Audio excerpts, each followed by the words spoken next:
Ryan, when you see a guy like Justin Kirkland, who you obviously have some familiarity with and some history with, he was just talking about, the opportunity, obviously, but the work that it takes to get into this position. What's jumped out about his camp and why he's in this position? Well, his camp, he was consistent the whole time. So I thought he was one of our better players throughout the camp.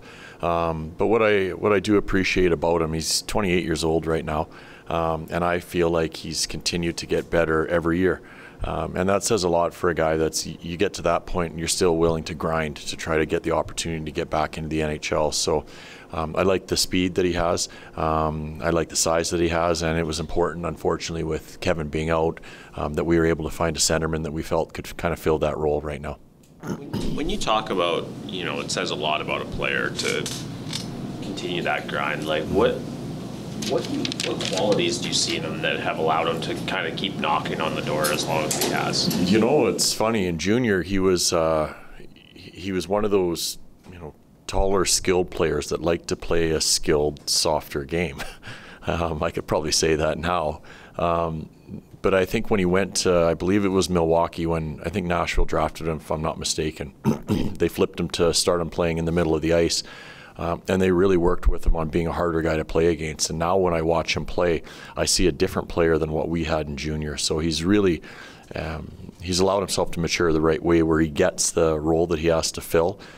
He's responsible. He plays hard. He plays much heavier now than what he used to. So it's just neat seeing how they change over the years. But that's a lot of within wanting to get himself to the NHL. So he was willing to do whatever he had to do to make it.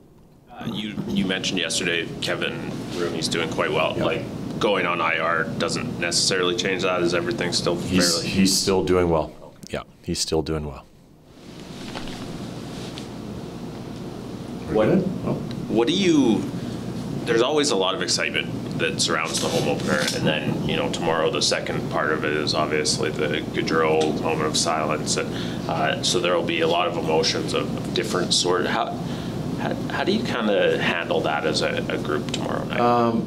I don't know if there's a right or wrong reason or a right or wrong answer for that question, because some guys it'll be something that will most definitely affect them differently than other players for sure. So I just think you go out and you play your very best game. That's really what it comes down to. There'll be a lot especially for 3-4 of our players, there'll be some emotion without a doubt in that, and it's hard. So I just don't know how to answer it because I haven't been in that situation before. But just really my thought in my head would be go out and remember some of the good times and go out and play your very best game. That's the best way you can go out and play to honor a good friend. When you look at your D pairings, and obviously there was a lot of instability in that game early on, but just, in terms of the way that it was structured and the pairings that you had, what did you make of them, and how do you see that kind of playing out here now? I thought they settled in after the first period, where they seemed to start building a little chemistry together, and hey, there's a long way to go. We weren't very good penalty kill wise. I thought we were running around early on in the first period. We didn't have a lot of composure to our game, but we settled down. And I think our forwards allowed our defensemen to settle down with how they started to play properly.